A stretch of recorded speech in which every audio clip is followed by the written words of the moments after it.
Okay, welcome back.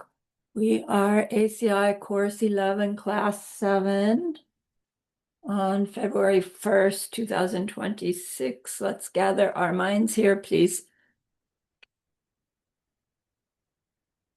Bring your attention to your breath until you hear from me again.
Now bring to mind that being who for you is a manifestation of ultimate love, ultimate compassion, ultimate wisdom.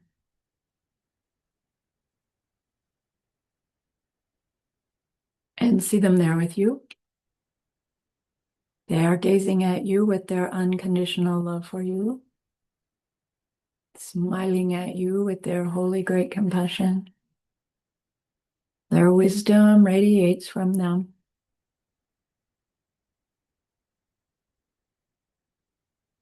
That beautiful golden glow encompassing you in its light.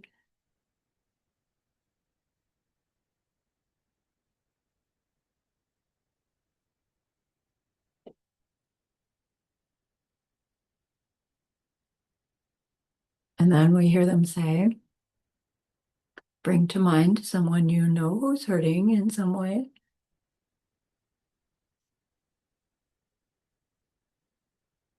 Feel how much you would like to be able to help them.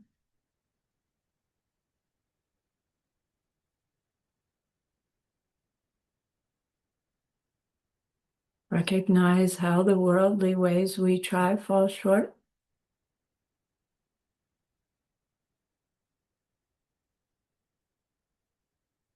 How wonderful it will be when we can also help them in some deep and ultimate way, a way through which they will go on to stop their distress forever. Deep down, we know this is possible. Working with emptiness and karma, we glimpse how it's possible.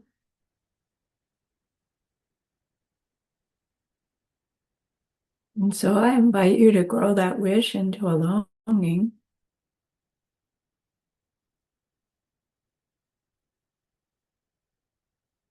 And that longing into an intention.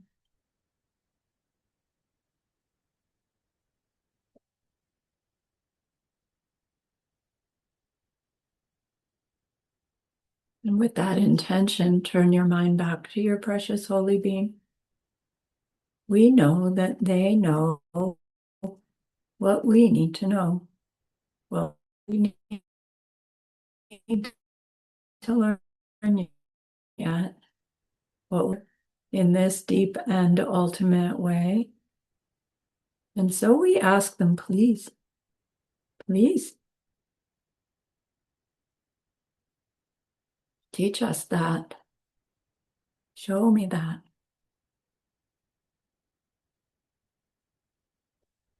Help me become like you.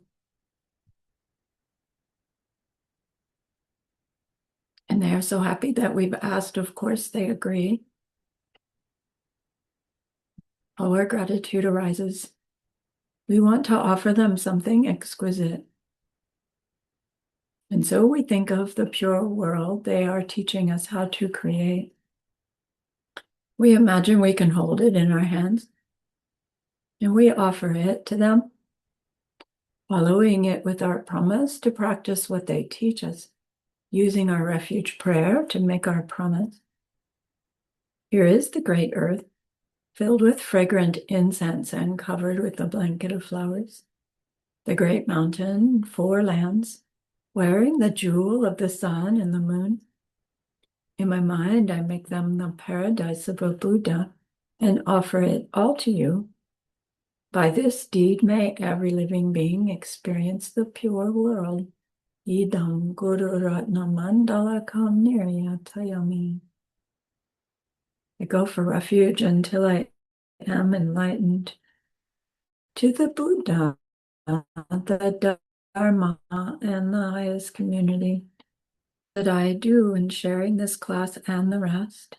May we reach Buddhahood for the sake of every living being. I go for refuge until I am enlightened to the Buddha, the Dharma, and the highest community.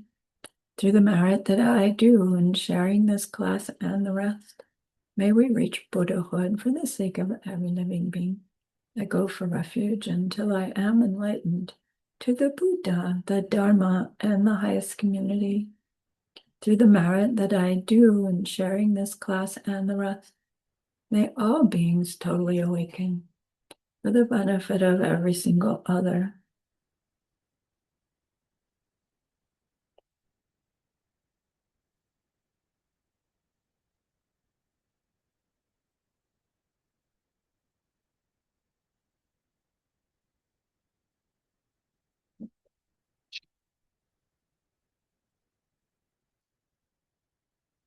Last class, we were still talking about cultivating our joyous effort.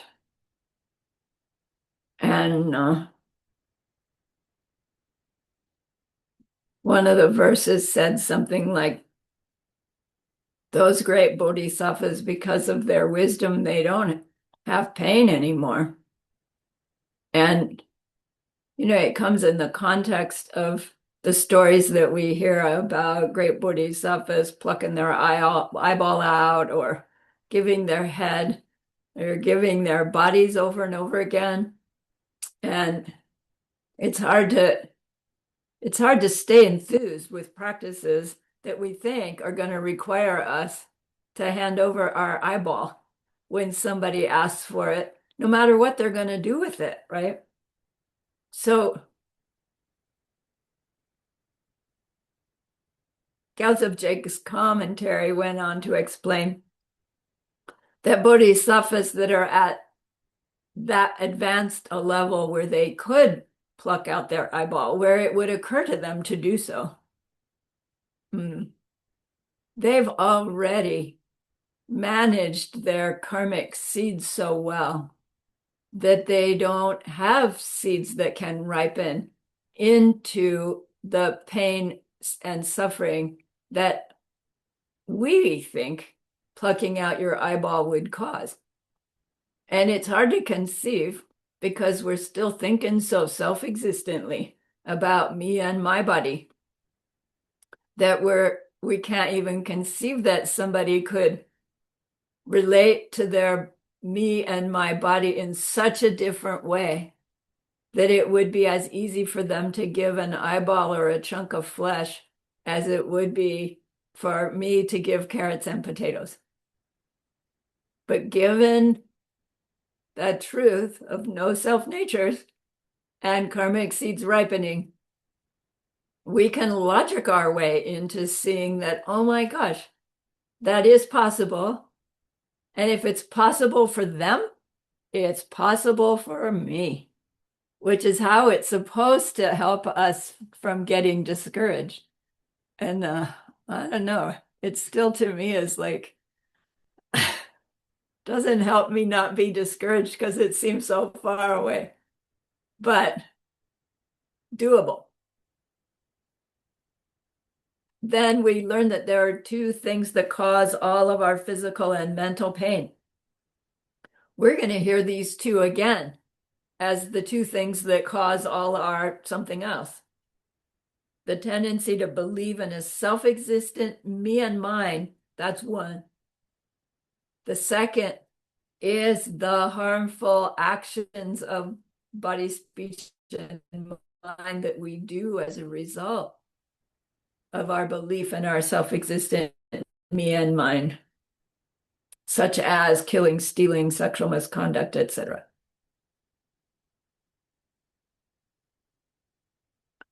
Then came that quote from the Sutra of Diamond Banner to illustrate the kind of confidence required to bring about successful conclusion of the virtues that we're taking on. And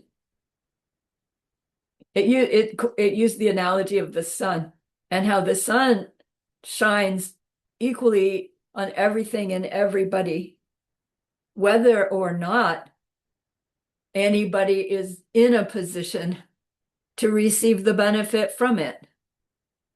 The sun doesn't withhold shining just because somebody's inside a building and can't feel it. The sun just shines. And in the same way, the Bodhisattva who's out to help others just helps regardless of whether it seems like the other person gets helped. Isn't that a little slippery? It doesn't really matter whether what we do helps the other person or not. But it does matter. It matters very much that I want to help, that I'm going to try to help. I'm going to go out of my way to try to help. But what I do in the moment doesn't bring what comes next, does it? So how do we ever know whether we help them or not?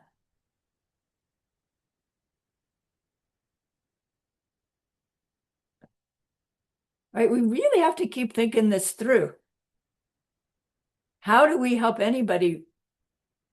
I wanted to use the word really, but that doesn't work. How do we see anybody get happier? It can only be a change in my own projections, right? Does that mean there's no such person at all that's suffering and no such person at all that will be happy? No. My projections make you real. Your projections make me real. The real for you. And you are the real for me. So if I think that what I do in the moment is going to make you happy in the next moment, and it doesn't, oh, woe is me, my Bodhisattva is not working.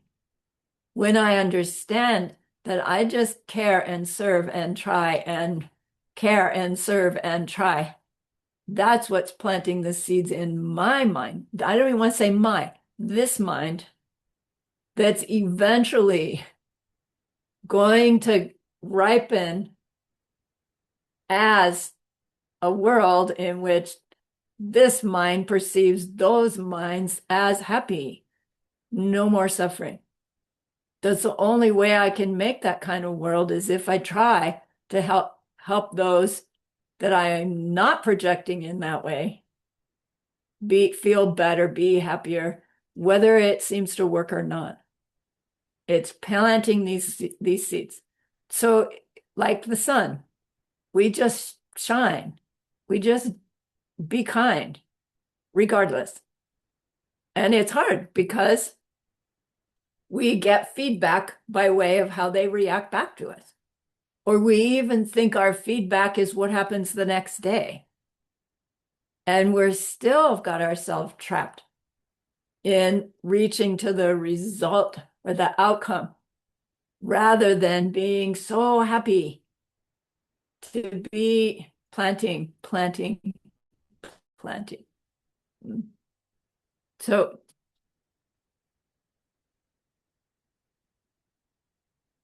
then your quiz said, so why should we be willing to undertake these deeds all by ourselves, regardless of who is willing to help or not?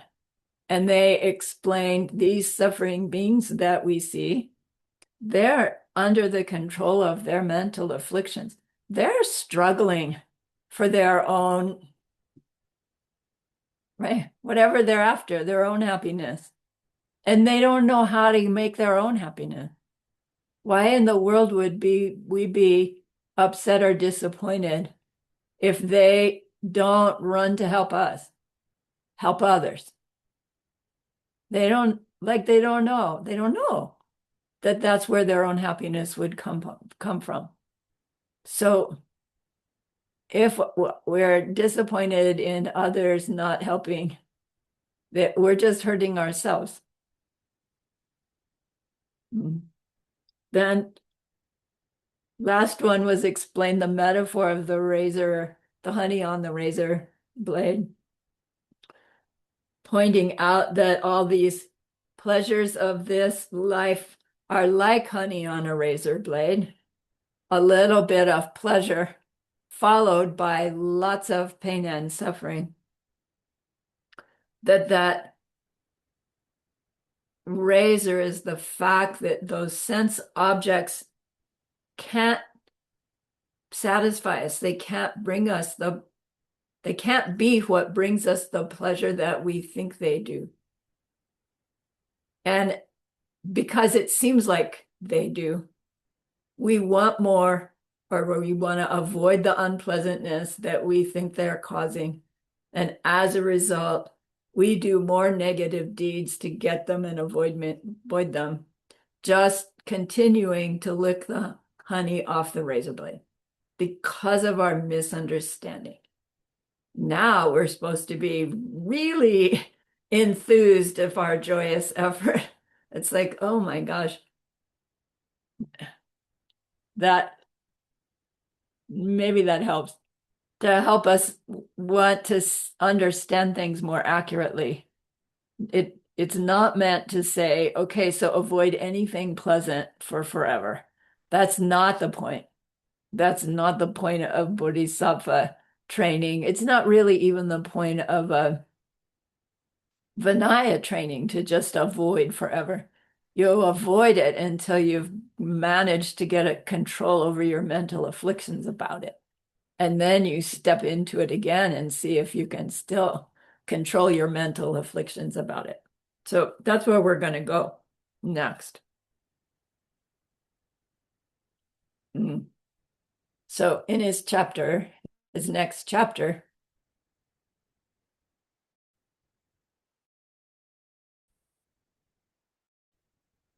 no, wait a minute.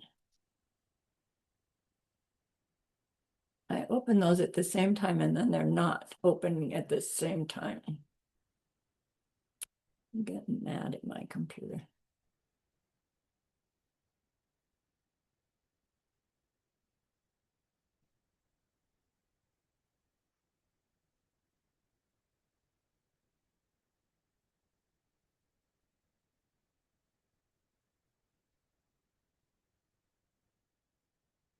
Do you see the verse? All right.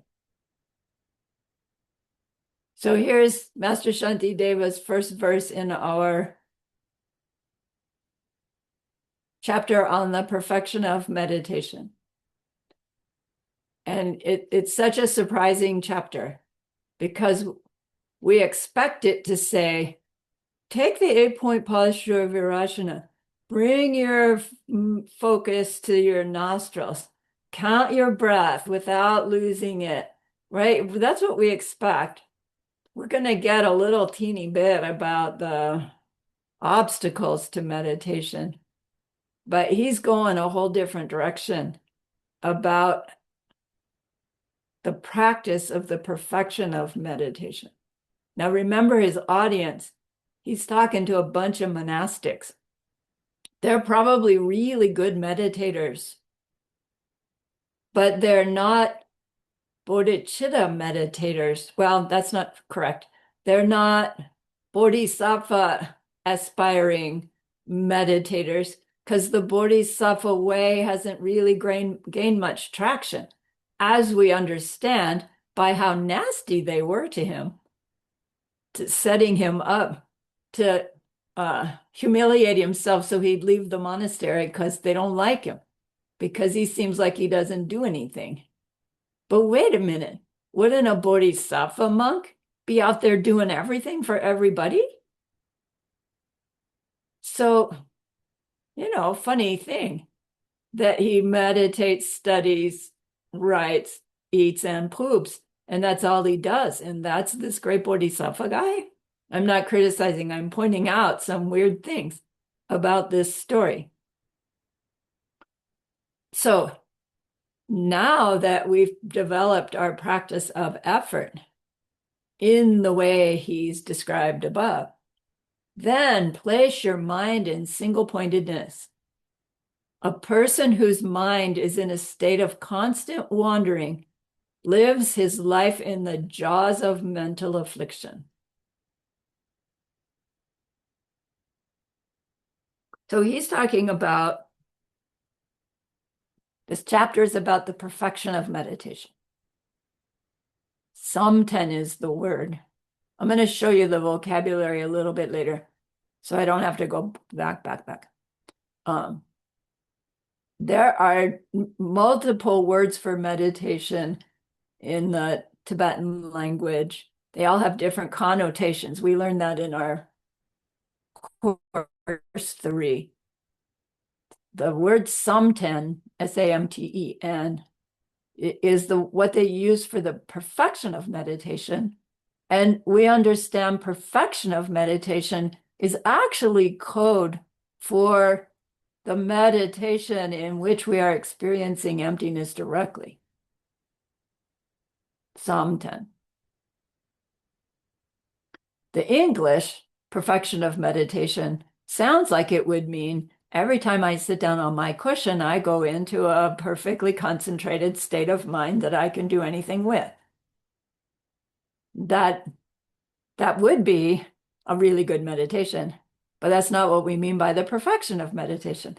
Just as we know the perfection of giving has to have the emptiness, wisdom, emptiness dependent origination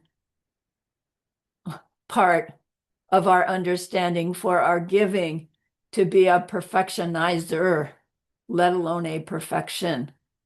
So that's how this term is being used now, is the perfection of meditation means a meditation that is on emptiness, that technically is experiencing emptiness directly. That's what we're cultivating. He's saying here,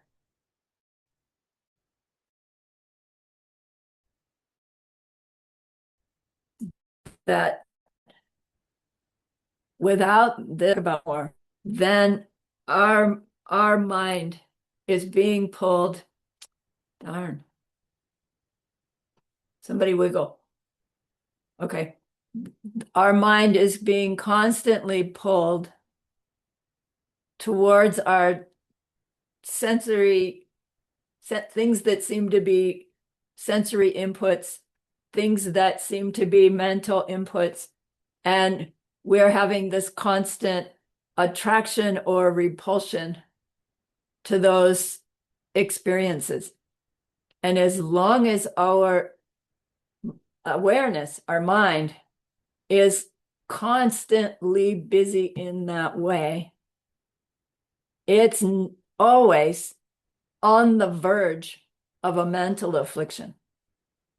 So he uses this analogy of our mental affliction is like this vicious, dangerous beast who's got its jaws wide open in these fangs.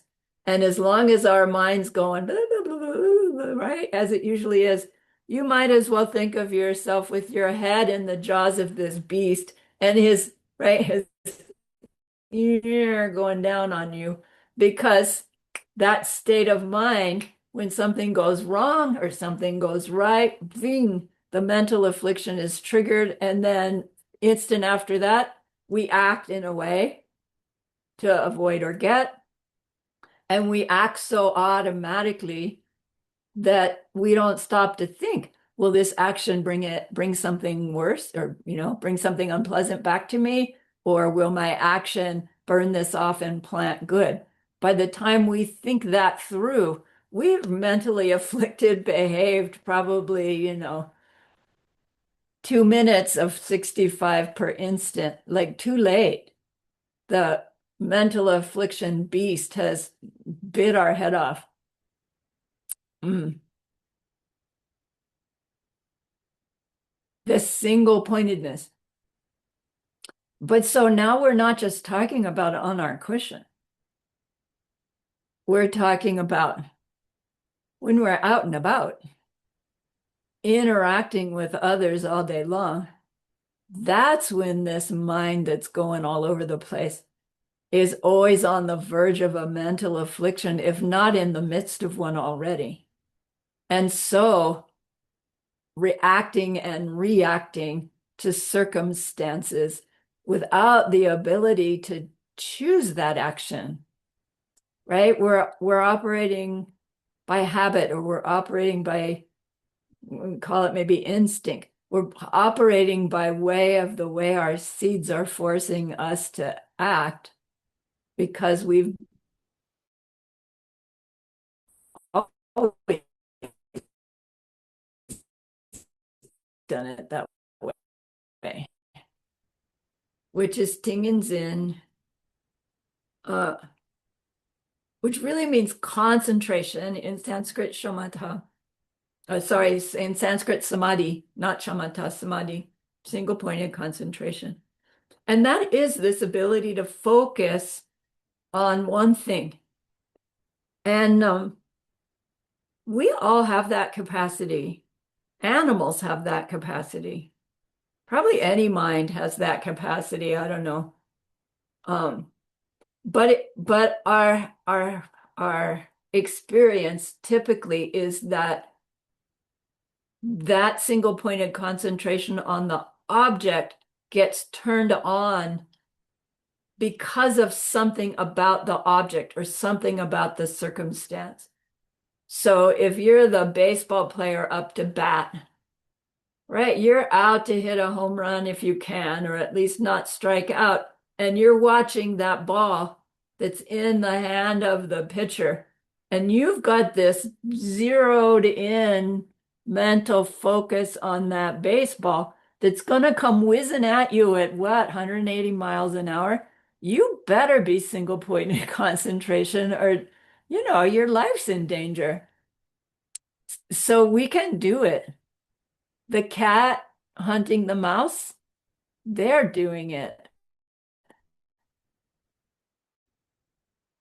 right? The fly protecting itself, it's doing it. But related to circumstance, did I lose you? Related to the circumstance, not by way of the decision, my decision to park my mind on an object. So we're looking to train ourselves in this ability to turn our single pointed focus at our discretion onto something, regardless of whether we are in fact fascinated by that thing or not. Okay? The attraction of the object or the need to focus on the object not coming from the object. And that's the difference between the Buddhist practice of concentration and meditation and ordinary old concentration. Anyone who has the ability to turn on their concentration when they need to do it is a more effective human than those that can't do that, right? The better the baseball player can focus in on that baseball, the better a batter they are. The better, I can focus in on the work project that I need, the more clear will be the solutions to problems, the more clear will be the tasks that I need to do. Because to be able to focus on that object, we've got so much more mind space or mind power than when we're focused and part of our mind's flying off over here and part of it's over there, or even actually losing our object altogether. So he's wanting to inspire us to want to cultivate this ability to turn our concentration on when we need it. And then, of course, he's going to go on to say, and you always need it. So turn it on and don't let it go off, ideally. Uh, so we'll see.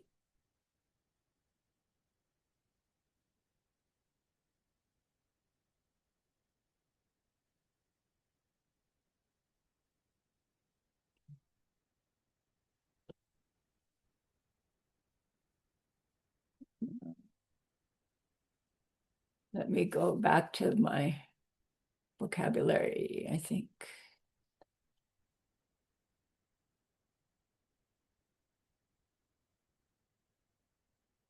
Yeah, yeah.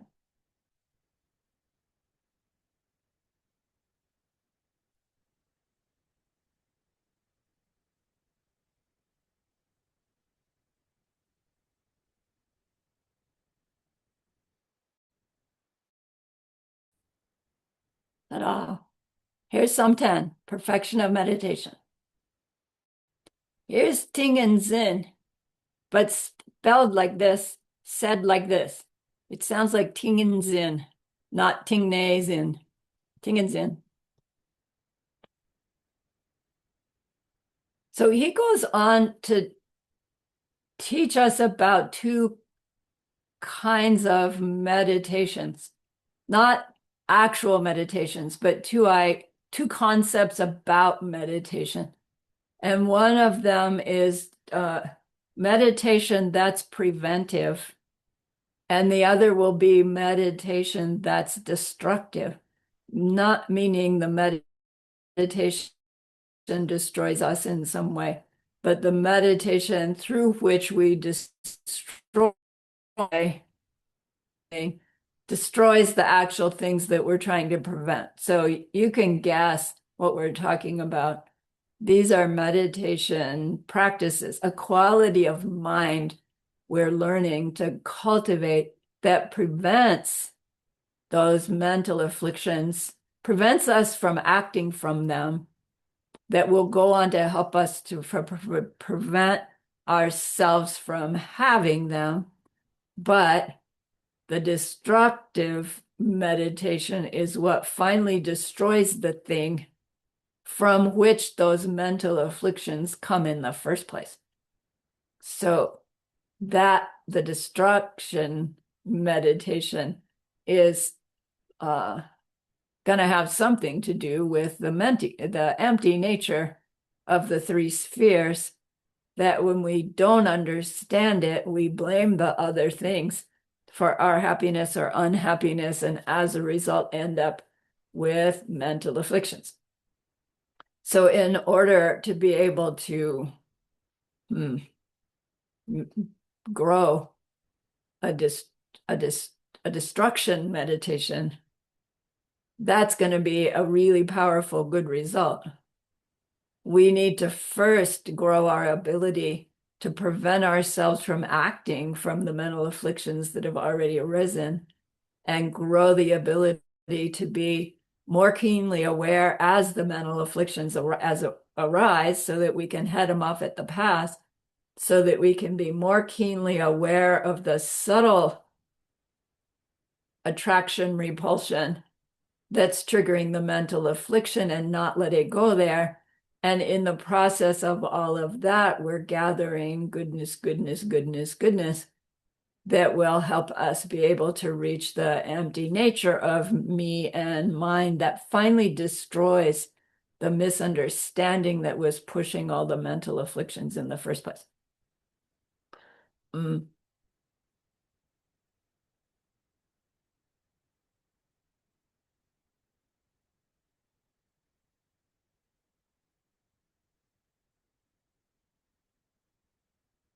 So it takes this ability to concentrate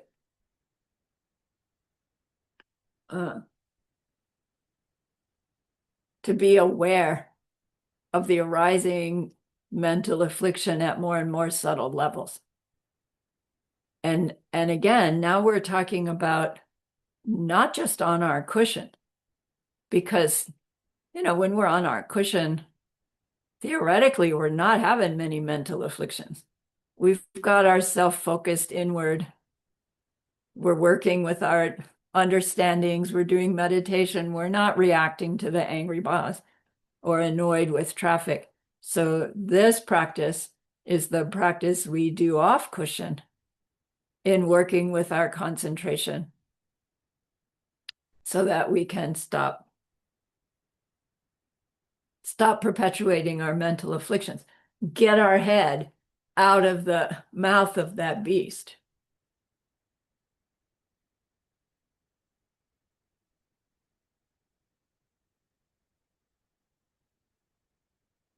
So Geshe called this preventive meditation a walking around meditation. And it's not like you're being amazing Thich Nhat Hanh who's walking mindfully, right? That is a beautiful meditation, but that's not what we're talking about here, because this is we're engaged in our off cushion daily life, and we're growing this ability to have this constant awareness of, how am I reacting? What's coming up? Making this really keen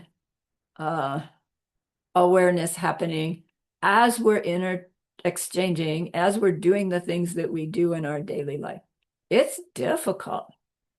We can do really well on our cushion. We can even do really well while we're all by ourselves. And then as soon as we're there with another person, right? We just get humanly engaged, and then we're on automatic pilot again. So he calls this state of mind we're wanting to cultivate meditative equipoise. Meditative equipoise. In our book, Jinpa Lama Christie calls it balance, to reach balance. And then the balance is between two things, Girpa and Jingwa. Again, these are terms we've learned in ACI 3. Girpa is that monkey mind, the extremes of agitation, where the mind just flips around from object to object, especially the objects of the senses, and then the desires and the aversions that come up in relation to them. That's the Girpa. And then Jingwa is this extreme of dullness where, the mind is just dumb, dull, stupid. We haven't had enough sleep. We've overeaten. We're just really resistant to what's going on, so uninterested. Both of those states of mind are such that we can't focus on the object of our choice. So the practice of growing our perfection of meditation is to be able to hold our mind in this balance between those two, not flying off, not getting dull, but there in the constant adjustment of that bright, alert, fascinated quality of mind on what it has chosen, which that object may change, but the quality of mind on its object, whatever the object is, doesn't change. And we're wanting to have that quality of mind all day long, regardless of what we're doing. Because we're saying that my quality of mental concentration that I'm growing is independent of the circumstance, independent of whether I like it or not. It's a quality of mind that we want as a tool to be able to respond wisely and effectively.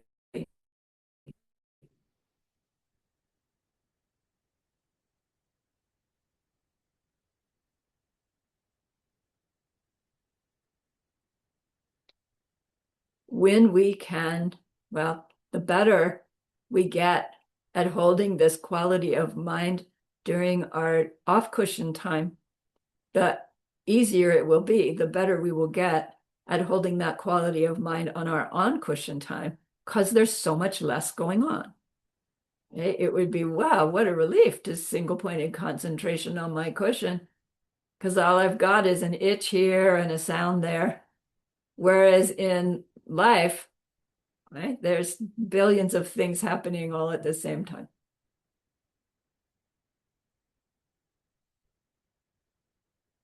So Master Shantideva uses this chapter to teach us how to do this walking around meditation, how to cultivate that quality of mind off cushion. And then in the end, he'll say, and use that for your destruction meditation.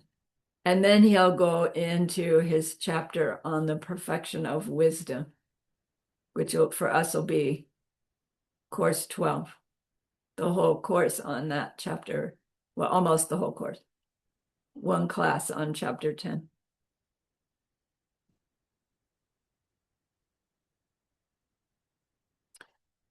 So the second kind of meditation, of course, is this demolish meditation, where what we are demolishing, or destruction, I called it before, what we're destroying is that ignorance, that misunderstanding about the nature of me and mine, me and my world. The ignorance that believes that me and other have their natures in them, their qualities in them. And as a result, they are appearing to me and I am appearing to them. And so I can blame them for whether things are pleasant or unpleasant, when their identity and quality is in them. And I don't like you, it's because of something wrong with you, not me. Sound familiar? I mean, if there's anybody you don't like, but it's mistaken, as we all understand.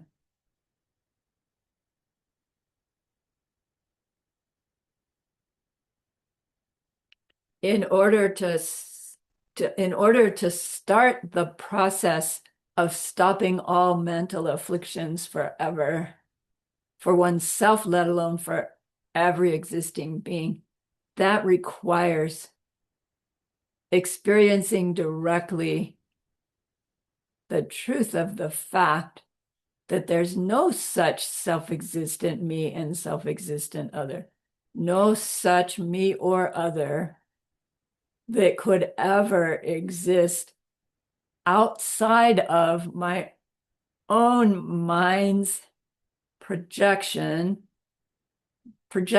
result of the cause made by its awareness of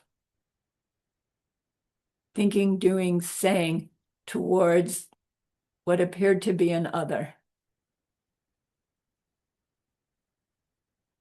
To experience the truth of that fact is what we mean by this direct perception of emptiness.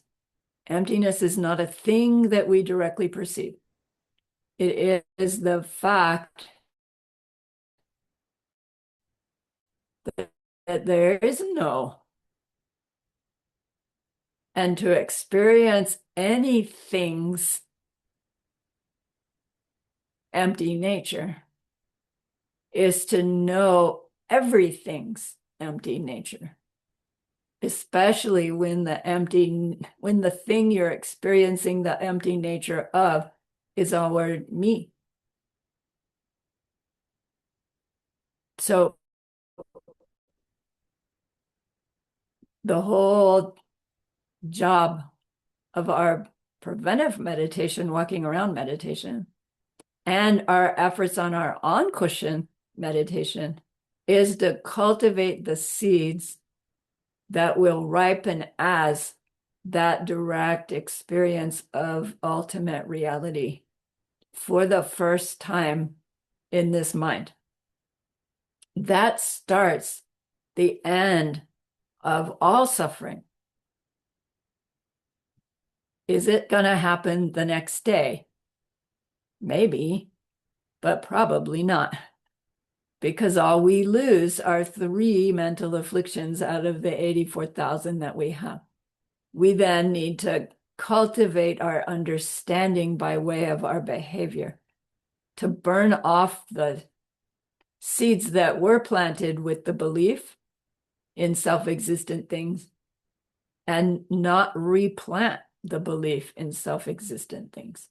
The only way to stop replanting them is to experience directly the truth that there is no such thing as a self-existent thing. So we've heard all of that.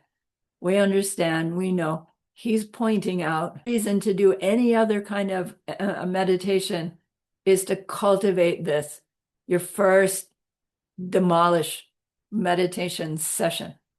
Then, of course, we repeat. Not that you can sit right down and go into the direct perception of emptiness again. Geshe-la has said it takes a long time to do it again. And it is useful. We could debate whether it's absolutely necessary to do it again. But it, like, every time we do, it's gonna speed up our process. But just once, for the first time, is the critical piece. And really that's what this is all directed towards.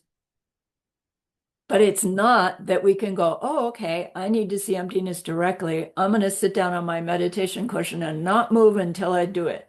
Like I tried. I lasted about 12 hours. And then it's like, this is not working.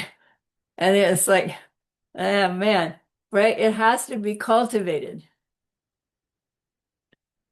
by way of seeds, which is why we take all of this off cushion. That's where we're doing the cultivation. Do you see? So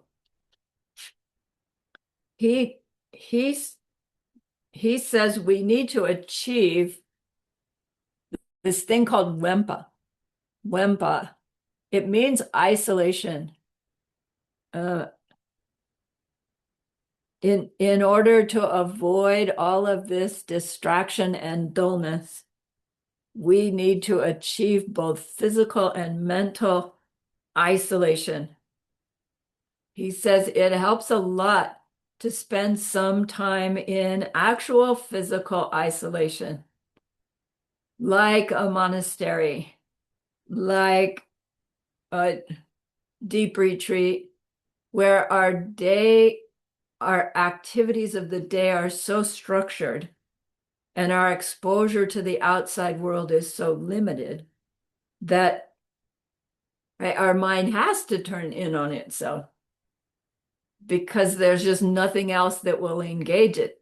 If you've done the same thing every day in the same place, right, and you're limited to this little room, your kitchen and your toilet on the porch, right? It's claustrophobic at first, and then something finally shifts. It's one method is to physically isolate and see what happens to our mind and to our practice. We do it trained. Don't just decide, okay, I'm going to go live in a cave and see how it goes. It takes training, right? Or it just doesn't work. Unless you've got the seeds for knowing how to do it. But really, more importantly, this idea of isolation, reaching isolation so that our meditation, off-cushion awareness can stay so keen, and our on-cushion mental concentration can get deep enough for direct perception.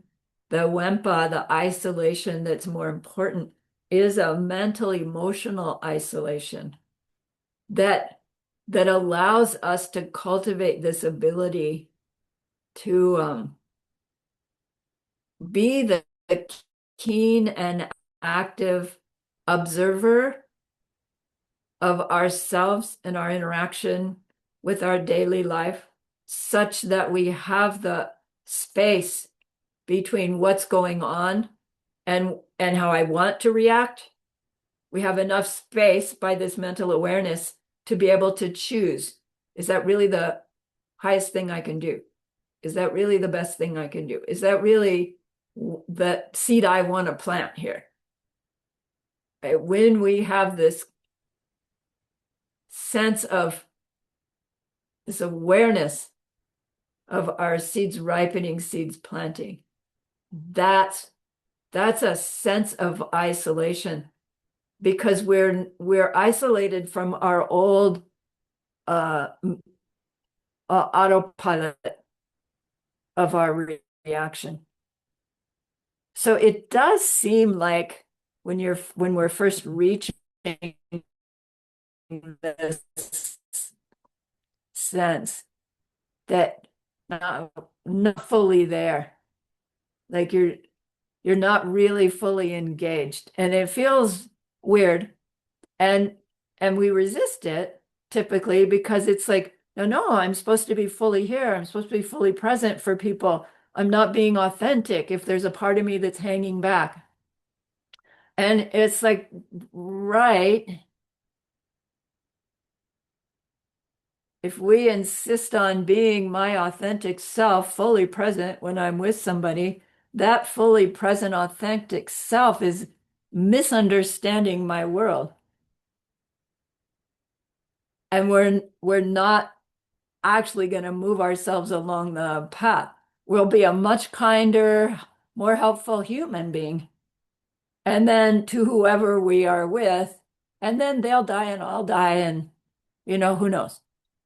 So it's taking this leap of the Dharma, Mahayana Dharma at the level we're studying in particular, and being willing to swim upstream, when everybody's going downstream.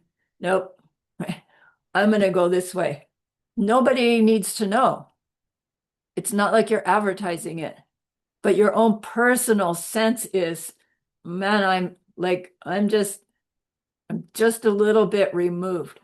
But that's useful, because it's not that we're removed from them, it's that we're removed from our autopilot of how to act and react as an ignorant, effective human being when it's not effective at all, right? It's perpetuating suffering.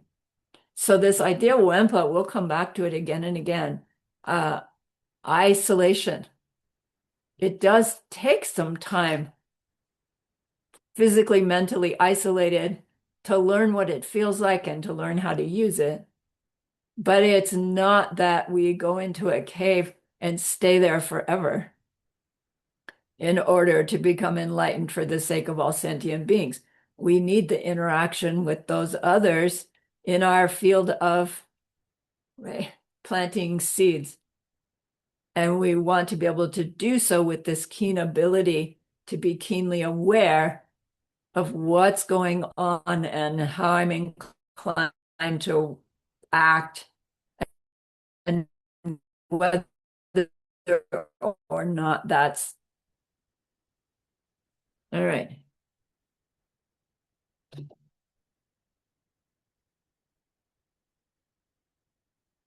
As our mental isolation practice is growing, we find ourselves avoiding, refusing to go along with all that useless talk. We find ourselves keeping our vows really well. We find ourselves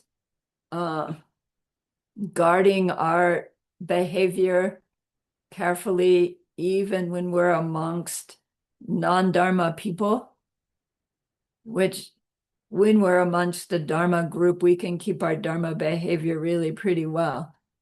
And then when we get amongst a non-Dharma group, we tend to slide right back into non-Dharma behavior. It's like those mirror neurons, we act similar to the ones around us, and they towards us as well. And then what a bodhisattva can do is the bodhisattva can grow the ability to be the one that activates others' mirror neurons to greater kindness, instead of being the one that matches their neurons, which is ordinary human.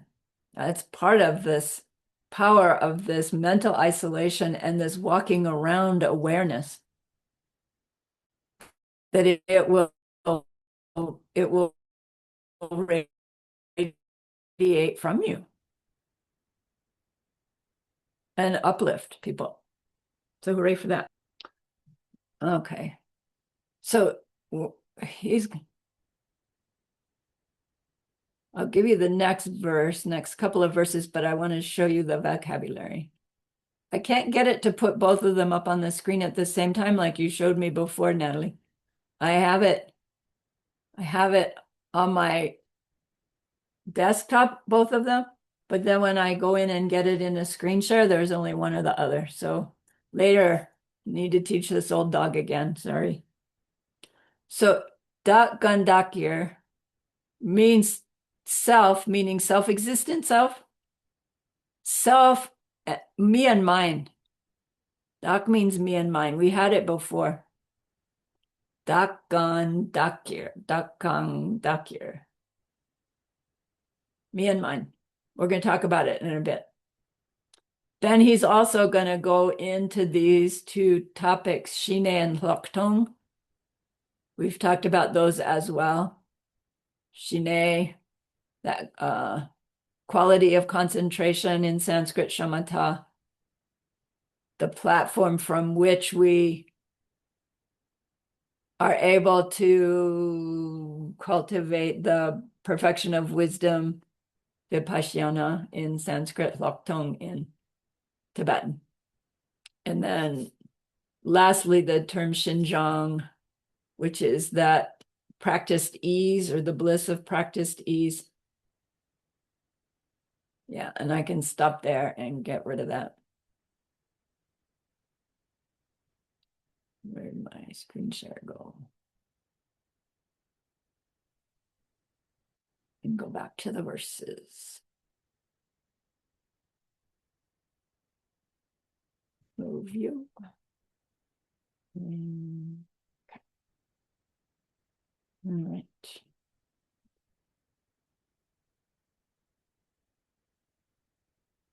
This constant wandering never occurs with those who remain in isolation of body and mind.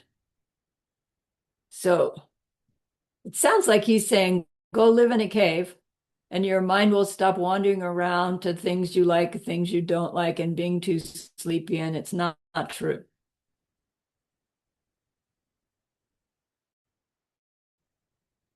The isolation is this mental, emotional isolation, isolating ourselves from our ordinary habit of acting, reacting. That kind of isolation. Then that mind's not going to wander around because it's just not interested in all that crap that it usually wanders around about. It's interested in the empty nature of all that crap, but it'll only go there, right, if we direct it. Now, who we is, that's a long story, but let's just leave it there.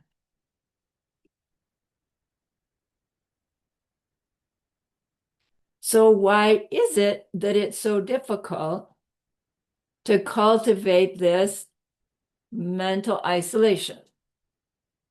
He says people are unable to give up the world because of their attachment and craving for material gain and the like.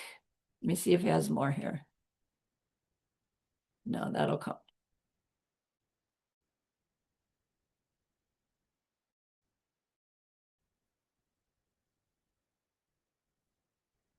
So there are two main causes for our inability to concentrate. There's an inner, excuse me, Hang on a minute.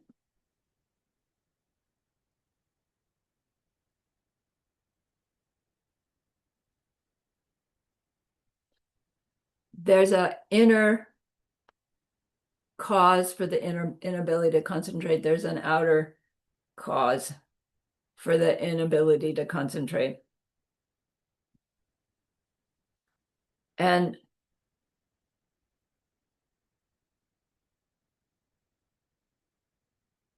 the the Dakang Dakir, the belief in the self nature of me and mine, me and my body, the parts of my body, me and my experiences, me and my world, me and the things I own.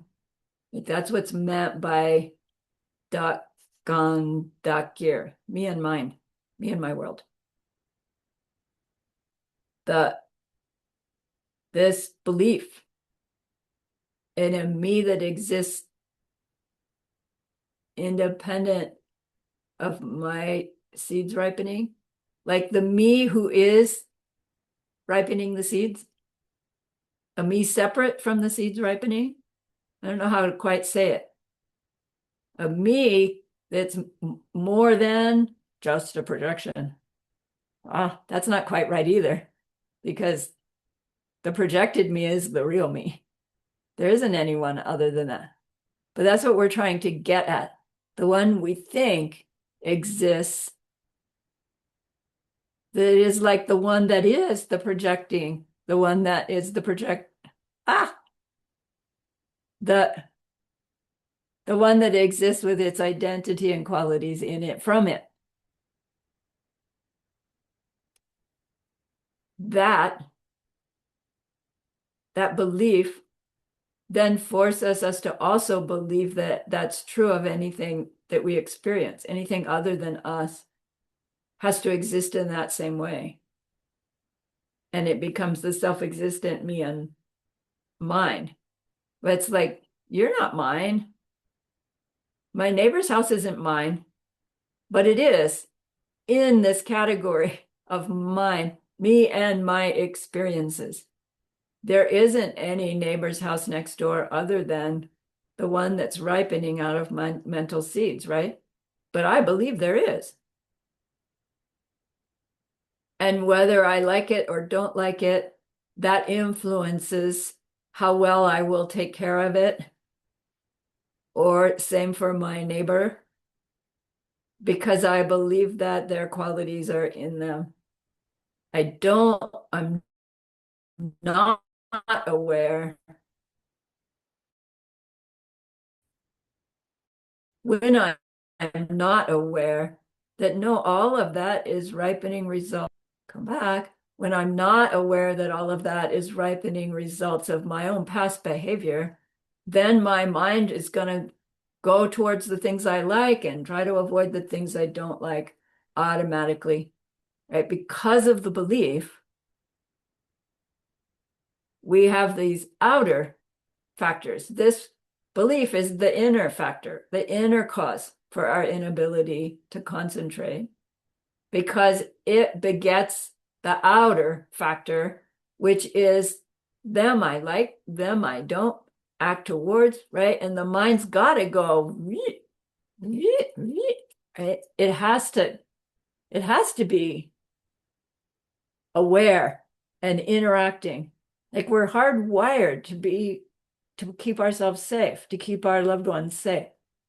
And that's what it takes to do that, is our mind has to be aware of what's coming at us. It's mistakenly aware. When we have the wisdom, it's not that we won't be aware of things.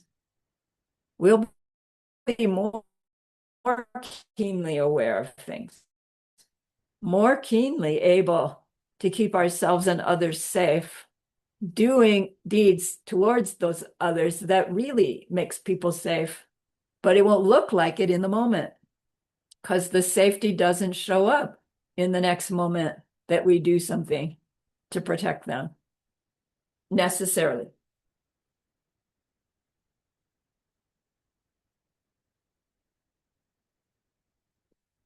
So our misbelief is what causes the attachment, and the attachment ruins the concentration. And the ruined concentration ruins the meditation. So the attachments to the things I like, things I don't like, that's the outer factor. The inner factor is this belief that the reason I'm attached to them, the reason I'm avoiding them, is because their qualities and identities are in them. And the reason I believe that is because I believe my qualities and my identity are in me. It's this vicious cycle.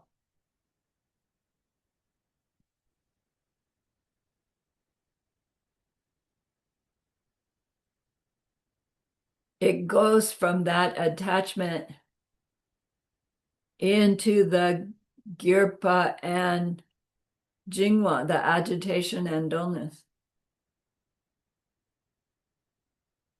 And so we really can't achieve this isolation, either the physical one of pulling ourselves out and going to live temporarily isolated, or the mental isolation, either in the cave or in our daily life. We won't be able to achieve that until we can release our mind from these attachments to the things that we believe are necessary for our survival, for our safety, for our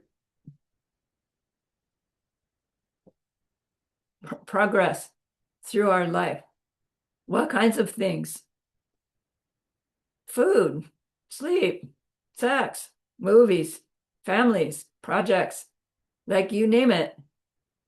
Any experience we have,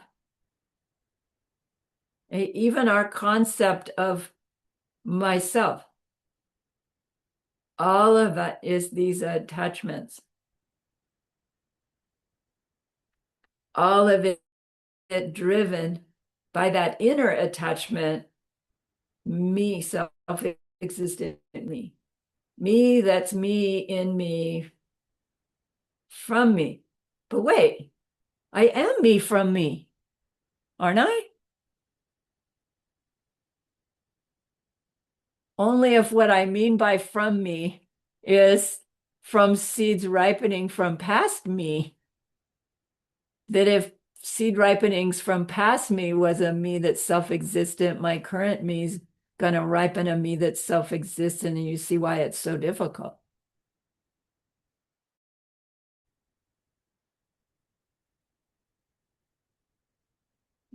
Okay. This belief in our self-existent me, the root cause of our inability to concentrate, it's a belief in something that doesn't even exist. It's a belief in a me that exists independent of my projection and independent of your projection. Is there such a me? What would that me be like?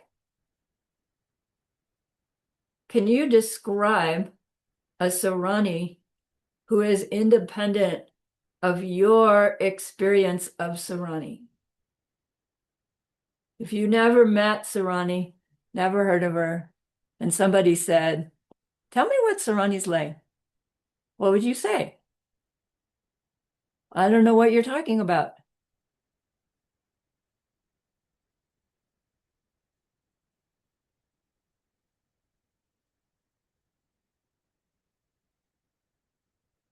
That is my true nature.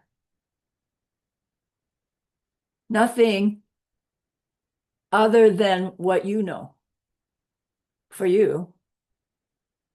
Nothing other than what I know for me. So which one's the real me? The one you know or the one I know? I want to say the one I know. I know me better than you know me. But I know, Natty just showed me. But I've never seen my own face directly, and you guys have, right? I've seen every one of you in person. You've seen my face and you've seen my back, and I never have. You know me better than me. Wow. Thank you.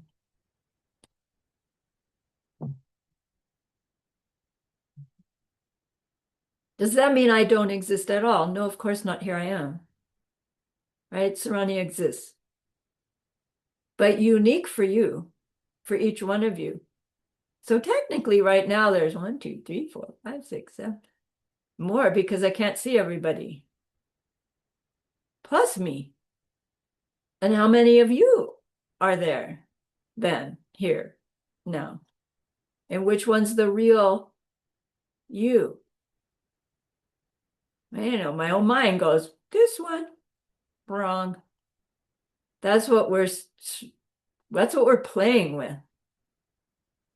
And to be able to get it more clearly will be a ripening positive result. It can only come about by effort to create more and more kindness, more and more goodness, so that that can ripen into positive results, right? Good results, pleasant results, in which we can more clearly understand intellectually our own lack of self nature without falling off that cliff of I don't exist at all then, which is ridiculous because you don't just poof out of existence when you think of your emptiness. So you're not going to say, well, I don't exist at all if I don't exist the way I am.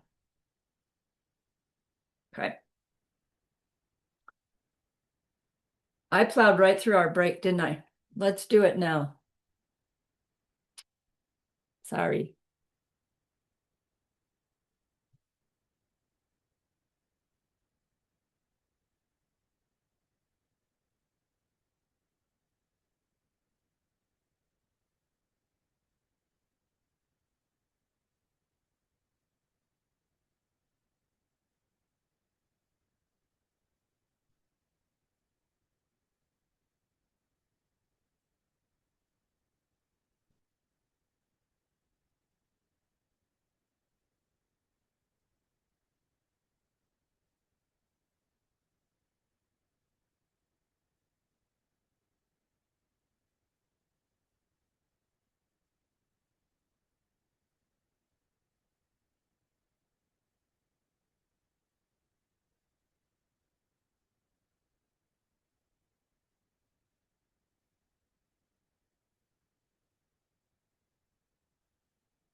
Okay, are we back?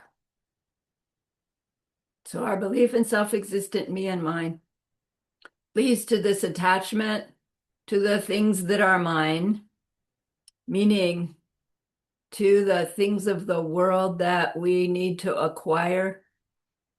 And our attachment also is to others' opinions of us. And our attachment also is for others' praise of us, and so forth, he says, and the like. Meaning, when our attachment to when our attachment to things goes wrong, it means that we believe those material things or others' opinions or others' praise of us are the source of my pleasure, my happiness, my comfort, my importance, right? My position amongst the family or amongst society, where our attachment to these things are, we believe that they are the source of our pleasure and happiness. And that means that we do what we need to do to get them and keep them. We do what we need to do to be sure others' opinions of us is high. We do what we need to do to get them to praise us. And in the process, we may very well be willing to do things that are amongst the list of the non-virtues, thinking those deeds are what I need to do to get the thing, to keep the thing. Non-virtues are by definition a deed that we do that when we get the result, it will be unpleasant.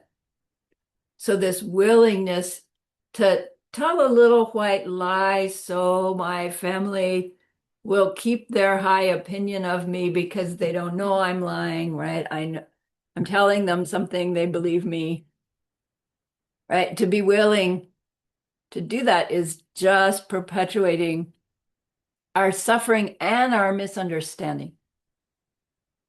And like we understand how that cycle goes, but we don't quite connect the dot to include, and as a result, our meditative concentration will not grow. It won't go deep.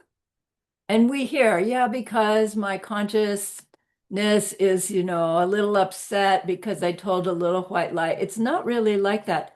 It's that the negative seeds, let's call them just dark seeds, keep the good seeds, the whiter seeds, that we need to ripen as our goodness of concentration, it keeps them less powerful. So it's the seeds of suffering, seeds of non-virtues block our concentration because they color our goodness. They stain our goodness. And that concentration will be a ripening goodness, powerful ripening goodness. So it's not that we avoid, buying a car that's reliable enough to get you to work.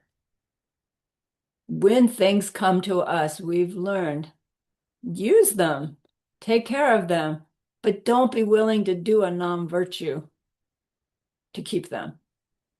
Don't be willing to do a non-virtue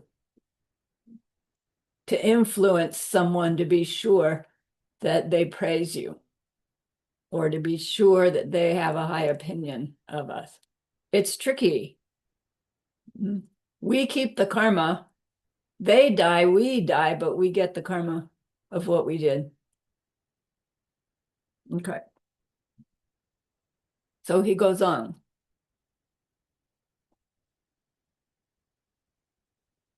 Understand first the fact that vision married close to quietude destroys the mental afflictions.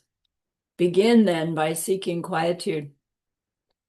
It, in turn, is achieved by the bliss of losing attachment for the world. Let me see if there's more here on that one. No. Okay.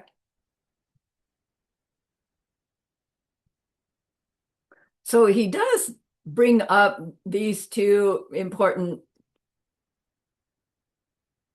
parts of traditional meditation, which is the need to reach that platform called quietude, shine, or shamatha in Sanskrit. And that from that platform, when we turn our mind to the true nature of the object, to penetrate through to that object's emptiness, that's what we're talking about when we use the term vision. So Laktung means superior vision, which means when we've actually penetrated to the direct experience of that, our meditation object's emptiness, even as we are intellectually understanding or looking at, analyzing the true nature of our meditation object, we are growing our vision. It's just not called special vision, Laktung, until it shifts into the direct perception. But we won't reach vision unless we first are at the platform of quietude. And by getting to the platform of quietude, by getting to the platform of quietude, we are destroying the mental afflictions, because we have to destroy mental afflictions in order to get there. It doesn't mean our mental afflictions are destroyed forever, right? We will go on to do that after reaching that superior vision. But we're learning in our off-cushion time how to recognize the mental afflictions arising and choose a different response than our automatic pilot, which means when we're on our meditation cushion, we can also be more keenly aware of our distractions and dullness that are themselves the arising of mental afflictions, and we can respond to correct them in a more effective way. So when we're on our on-cushion time, we're seeking to reach this platform of quietude, which is a really pleasurable state of mind, physically pleasurable and mentally pleasurable, that is developed as that quality of meditative concentration becomes more and more practiced, more and more familiar, like someone who has trained in their as the athlete, or trained as the musician, or trained as the dancer, trained as anything, and you've done your task over and over and over and over and over until the body has muscle memory, the mind has muscle memory. You just step onto the balance beam, your music starts, and it's on automatic pilot. We were talking about getting off automatic pilot, but here we're getting back onto automatic pilot. The automatic pilot of this platform, single-handedly concentrated on its object, that it feels so good, that it's effortless. Better than effortless, it's pleasurable. But then we have a Bodhisattva vow to not get attached to that pleasure of meditation, because we could. And then we'd say, okay, I'm going to sit down and meditate. I go into that pleasure and I just sit there until my timer goes off. And that does not automatically take us into a more clear understanding of the empty nature of our object. We have to take that really pleasured mental concentration and turn it onto something. And we do it without losing the concentration. So again, we're not saying my concentration is because here's my object and my mind never moves from the object. It's saying whatever object I put there, it never strays from that object. It doesn't go into dullness. It doesn't go into agitation. If the object itself moves all around, does all kinds of stuff, the mind is still parked on it without agitation, dullness.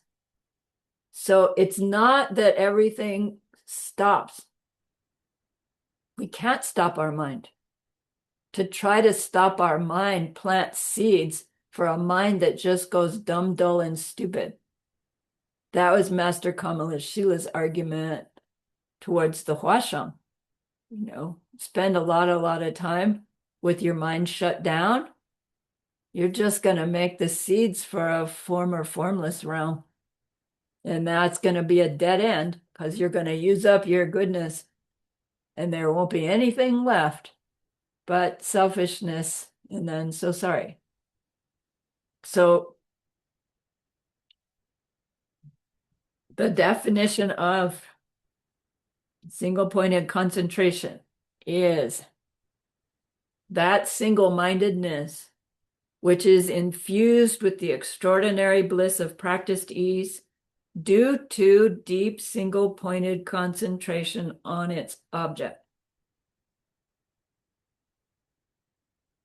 Shine is that single-mindedness which is infused with the extraordinary bliss of practiced ease due to deep single-pointed concentration on its object. We need that platform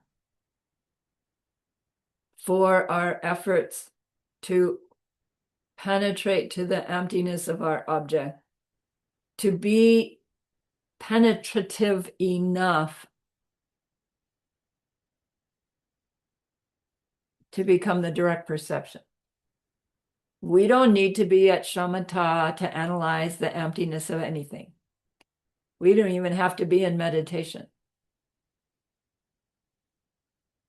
But our thinking about emptiness won't necessarily trigger the direct experience of it unless we were at this platform of mental concentration called shamatha. Just because we reach shamatha does not automatically push us into emptiness. People reach shamatha quality meditation without ever knowing about emptiness. So it takes understanding both and then reaching the platform and then using it to penetrate, to do our analysis. Janet, hand went up and hand went down. Yes, hand, no. When my hand is up, my computer just does that. Okay, thank you.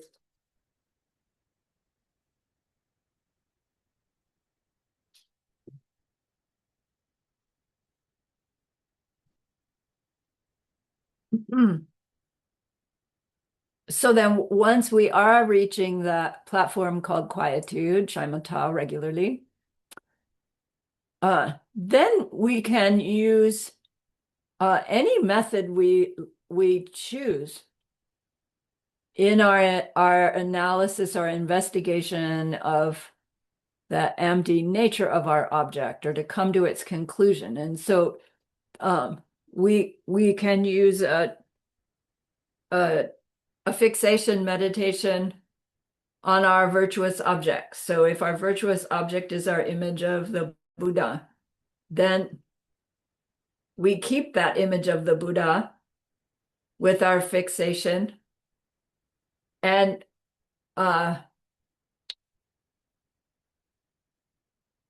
slide off a little bit to give ourselves the explanation of our understanding of the emptiness of it, and then stay fixed on that emptiness of the object that's appearing.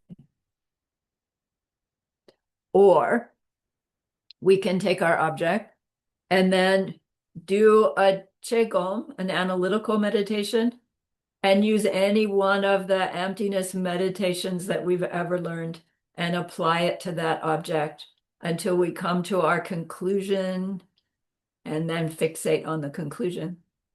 Or at our level of quietude, we can do a review meditation, review of the lum rim, forward, back, to really burn it in. What we experience ourselves doing with our quietude meditation will be really effective imprint in our mind, which is why we use it to intellectually understand emptiness more and more deeply until we can reach that direct perception.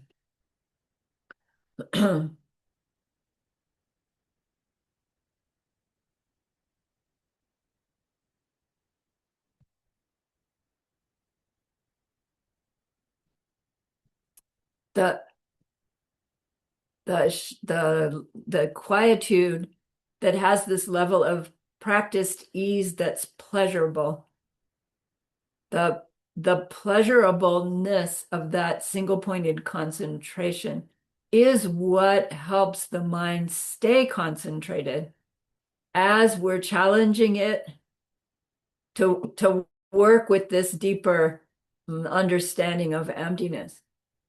If that investigation were scary, right, we wouldn't be able to make our mind go there. If it were just, too uninteresting, we wouldn't be able to get our mind to go there. When our mind is like really pleasure, you can put anything in front of it and it'll stay like enjoying. Yeah, let's do this. Yeah, let's do that. I mean, you're not doing that in words. It's just the quality of the experiences. We want to stay there. And then that difficult peeling away the layers to find the emptiness is also enjoyable. Okay.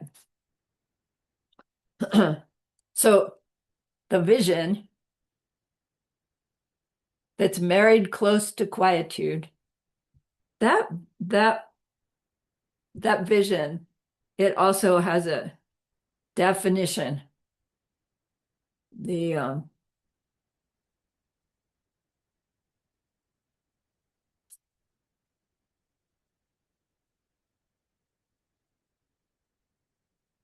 Lakton. It is that wisdom which is infused with the extraordinary bliss of practiced ease by the power of analysis of its object, all based on a foundation of quietude. I'll say it again. That wisdom, which is infused with the extraordinary bliss of practiced ease by the power of analysis of its object, all based on a foundation of quietude. So that's saying that once we reach quietude and we get familiar with turning our mind onto an analysis of the object of our meditation to find its gakcha nature, and then show ourselves that that's impossible, to see its empty nature, and then show ourselves its appearing nature, that also will be so have the practiced ease that it's pleasurable to do that analysis. It's pleasurable. The mind is still pleasure in reaching that conclusion and slipping closer and closer into that direct perception. So we need the quietude first, and then we don't stay there. We intentionally penetrate to the true nature of the object. That's why vision is married to quietude. It's necessary to have that quality of mind. So then there's a level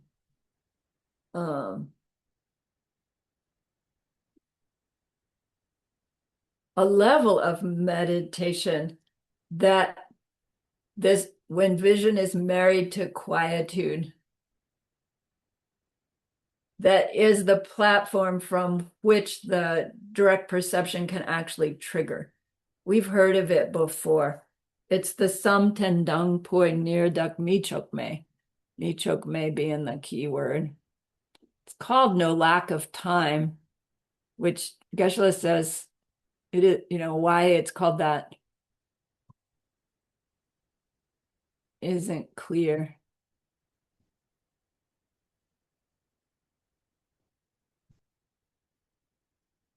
But what it all refers to is, here it is, Samten, perfection of wisdom. Dangboy nirduk mi chok me. Mi chok be means this no lack of time. It's called the preliminary stage of a form realm meditation. That preliminary stage is called no lack of time. The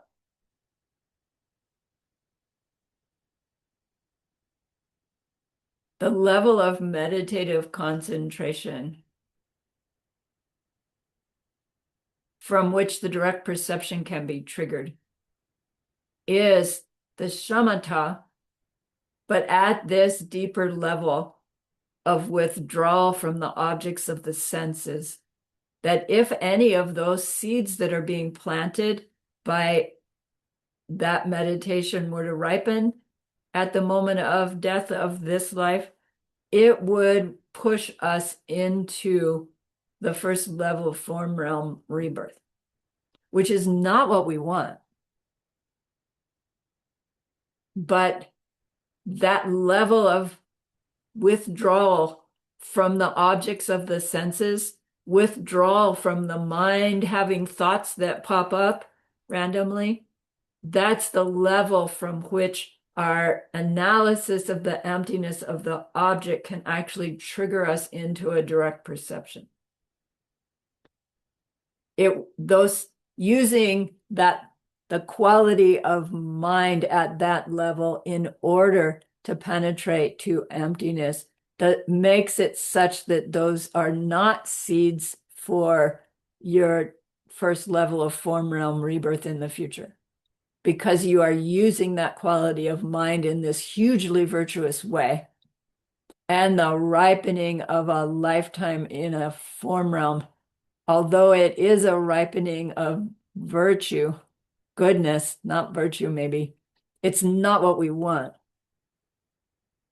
So it won't happen as long as we take our Mi Chok Bei level meditating mind and turn it on to the emptiness of our object. If we don't, we're planting seeds for form realm rebirth. Not that you're absolutely going to go that way, because if you've only done it, for 5 minutes in this lifetime, you've only got 5 minutes worth of seeds for form realm.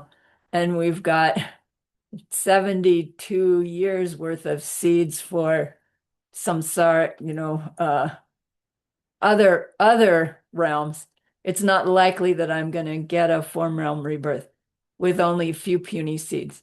So not to worry. Don't avoid reaching Samten Dangpoi near Dokmi Chokme out of the fear of getting a form realm rebirth. All right.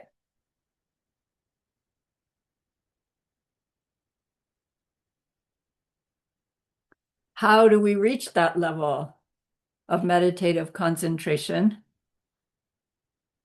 as with reaching anything, it takes daily opportunity for the seeds to ripen that progress. So it does take applying ourselves regularly, daily, to improving our meditative concentration, making the effort on the cushion.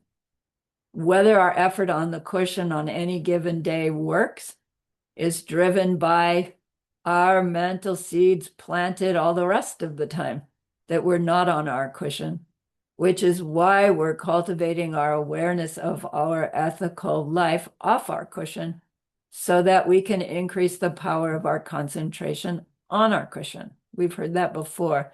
Hopefully now we understand it a little bit better. So Geshe always says 1 to 2 hours a day is what it takes to train such that when the time comes for your performance, direct perception of emptiness, our mind will be able to sustain that intensity for the 20 minutes necessary. Just like when we're training, we train many more hours than we perform so that we can sustain the intensity of the performance. Okay, same with meditation.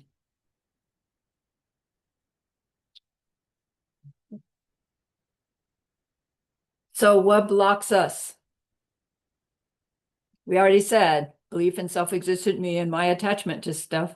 And then that goes on to the actual obstacles to meditation. So we learned in ACI 3 those traditional obstacles. Do you remember? Laziness. I can't rattle off that list. This is a different list. This list comes to us from Arya Nagarjuna, his letter to a friend, where he's teaching the king how to be a king, how to be a wise king. And so Jatsun isn't so much saying when you're on your meditation cushion, these obstacles are going to come up. That's more the list that we learn in ACI 3. But this set of obstacles are things that we do off cushion that are obstacles to our on cushion progress. Gu dang gi gyu nu sam mukpa dang ni dang dula dung dang det sam. There's more. Dripa. Te tripa no bo. Sorry, all every Tibetan. What it means, gu dang gyu means restless desire and sentimental daydreaming. Sentimental daydreaming is when those memories, fond memories, pop up in our mind, and they're fond, right? We like them. We want to think about them. We want to spend time like, oh, what a relief to think about that time when I was a little kid. It was so pleasurable because life is so in our face.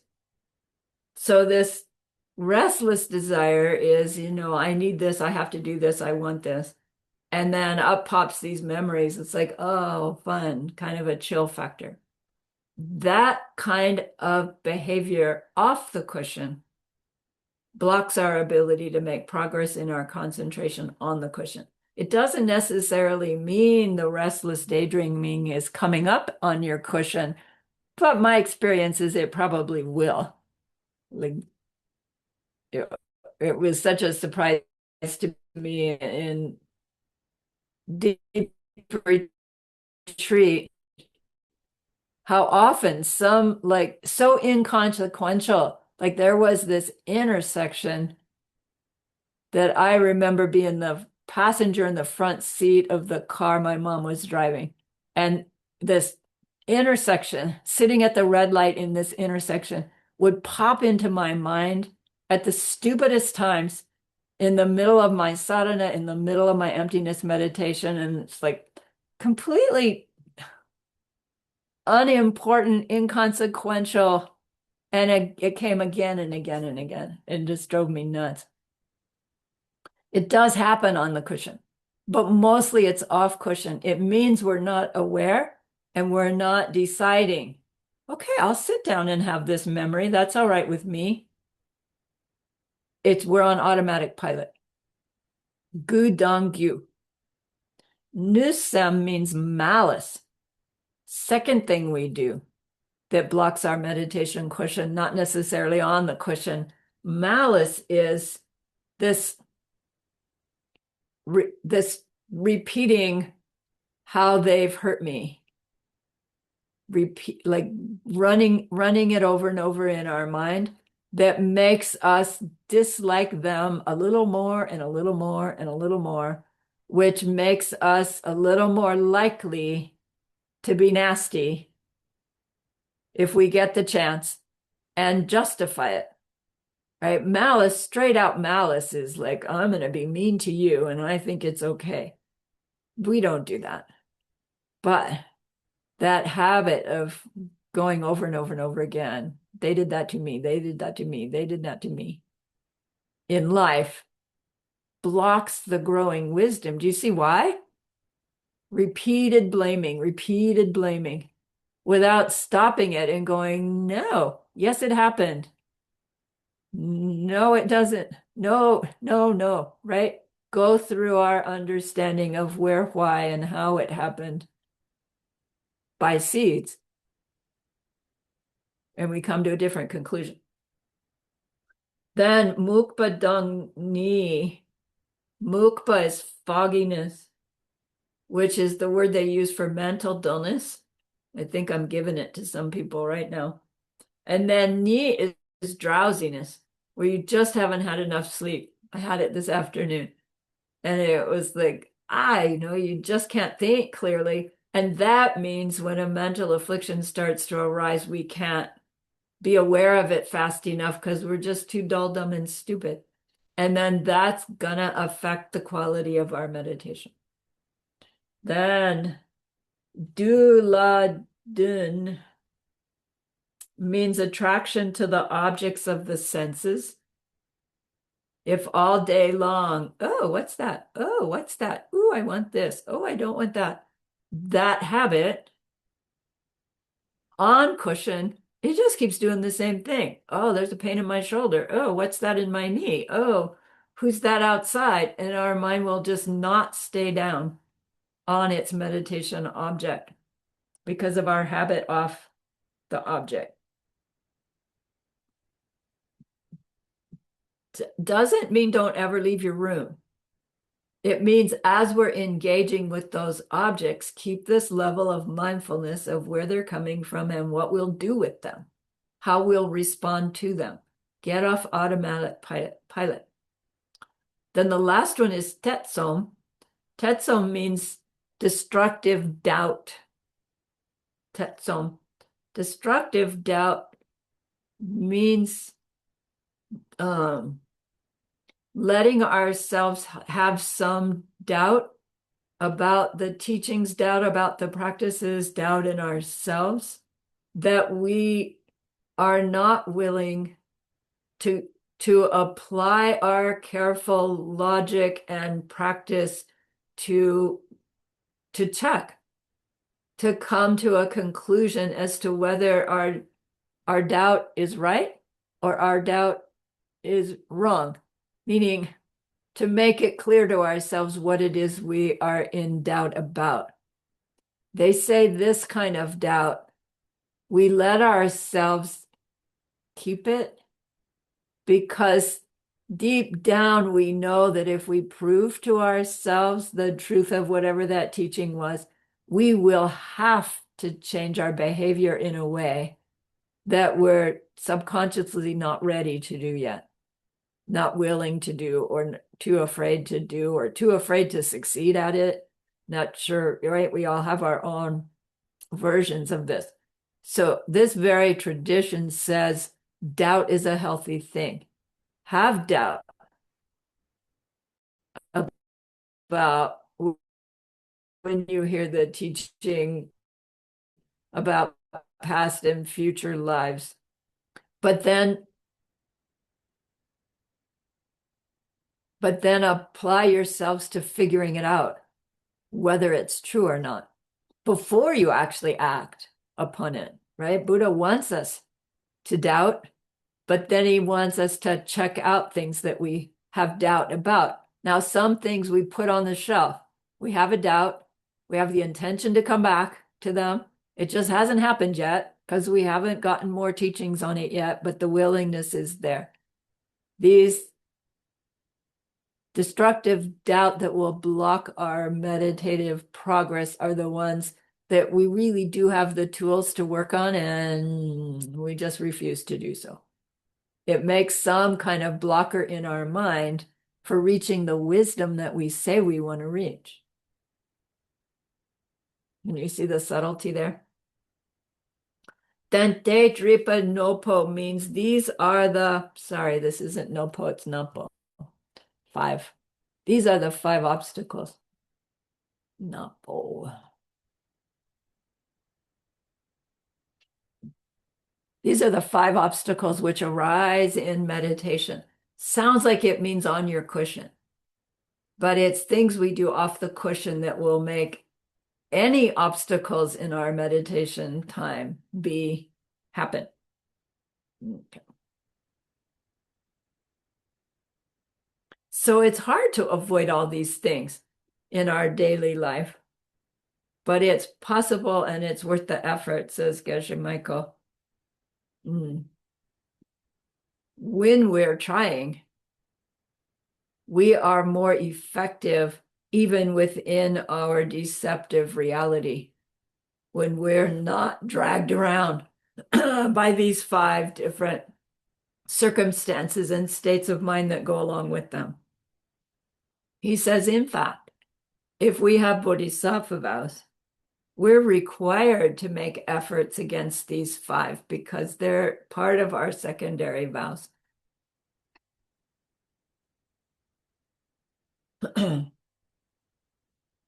So then the chapter goes on about various circumstances of worldly life in which our automatic kinds of reactions are the reactions that we don't realize are contributing to our inability to concentrate on our meditation cushion. And a big circumstance in which that happens is with our relationships, particularly men-women relationships. And so he spends several verses talking about how cultivating relationships with a person of the opposite sex is a major restless desire obstacle maker. And he gives this analysis of what to do if we find ourselves in that circumstance. He gives 5 things not to do in your efforts to attract someone who you want to attract the attention of. So remember, he's speaking to a bunch of monks, and there are some lay people there. He's not really speaking to women. He's speaking to men, but it's still pertinent. So he says, don't go beg them, nag them, or make a fool of yourself to get them to go out with you, to get them to pay attention. Second, don't do any unethical thing that you think you need to do to perceive them or to attract them. Third, don't let your reputation be ruined in your efforts to attract them. Like implying these are all the things that we do, trying to attract that person that we think we want to like, right? 4, don't be reckless or dangerous in your efforts to attract them. And 5, don't use up all your money and resources in order to attract them. Then he says, And if you avoid all of these behaviors and you still get their attention, right? You still get the boy, he says, or you still get the girl, he says to the boys. So suppose, despite avoiding all of those things, you finally do get her devotion. And as you lift the veil and gaze into her loving, gentle eyes, think how this same face will lie rotting under the death shroud, and the birds will pick the shroud up just as you pick it up now. Uh, he says, and then run away fast.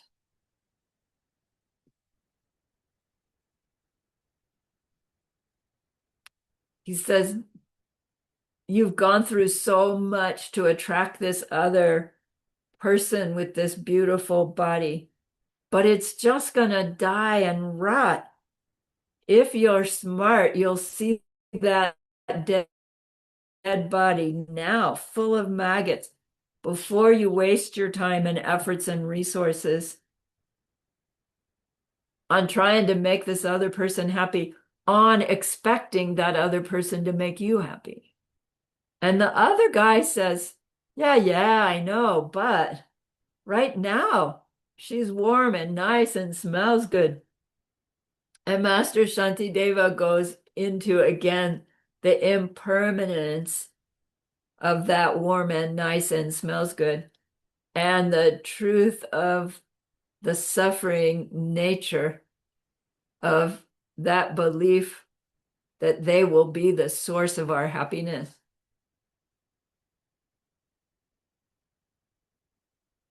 He says, Geshe-la interprets, you'll read it in the reading, Geshe-la interprets, he says that Shantideva is saying to the guy, look, cut the crap, go after nirvana or enlightenment, both of you. Like, teacher, both of you go after nirvana instead of ordinary worldly life. So he's not really saying ditch her. He's saying, take her with you, right? Do it together. Don't fall for the worldly life hook. He says, devote your time and resources to practice. Everything else is a waste of time and effort and will lead to suffering in the long or short term. Then he goes on to the subject of money, the pursuit of money. He says, if you don't start young in pursuit of money, you won't have enough by your old age. But if you do devote your younger years to what it takes to make a lot of money, you'll be too exhausted by the time you have all that money to even use it. So don't waste your time. Don't waste your precious mind and body on things that you'll just lose at death or at any moment, of course. So Geshe-la wraps it up. He says, eat well, get enough rest, reduce your objects of the senses, avoid getting upset with others, and decide firmly that the Dharma is worth the effort. Then train ourselves to hold a bright-eyed, bushy-tailed state of mind on virtuous behaviors all day long, and then take that mind onto our meditation cushion every day and grow towards doing retreats, withdrawal retreats, isolation retreats, up to twice a year if you can, to reach those deep, deep states of meditation in order to grow our conceptual understanding of emptiness and increase our chances of stepping into its direct perception. Okay, only 1 minute over. So again, perfection of meditation is reaching direct perception of emptiness. He's giving us instructions on how to cultivate that of class. We've gained some insight that we will use to help them in that deep and ultimate way someday. And that's an extraordinary goodness. So please be happy with yourself.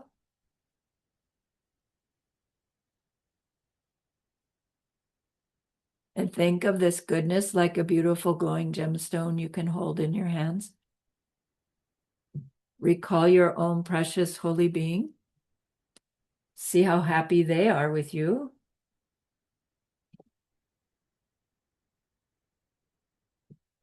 Feel your gratitude to them, your reliance upon them.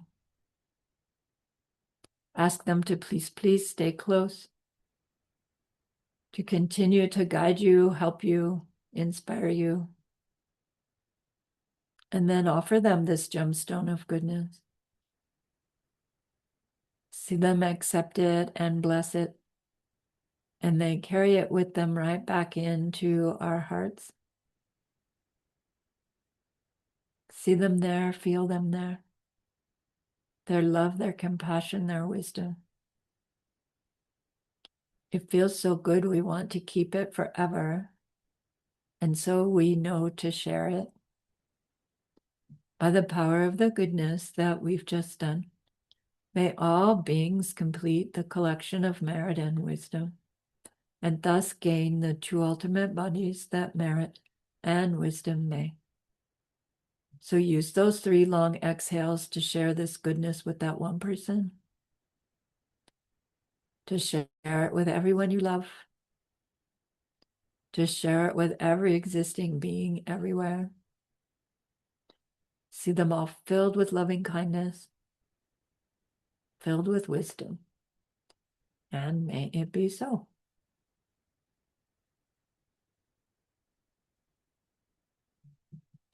All right. Thank you so much for the opportunity. Thank you, everybody, for your homeworks.